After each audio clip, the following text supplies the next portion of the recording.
اعوذ باللہ من الشیطان الرجیم، بسم اللہ الرحمن الرحیم۔ جس کے دل میں رائی کے دانے کے برابر بھی تکبر ہوگا وہ جنت میں داخل نہیں ہوگا۔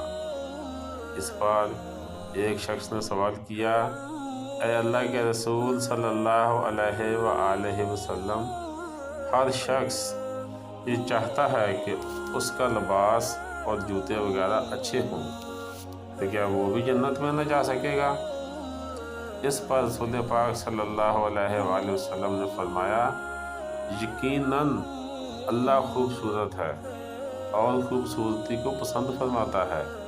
تکبر کا مطلب یہ ہے کہ بندہ حق کو ٹھکرا دے اور لوگوں کو حقیر سمجھے۔ اللہ تعالیٰ سے دعا ہے کہ اللہ پاک ہمیں تکبر سے دور رہنے کی توفیق عطا فرمائے۔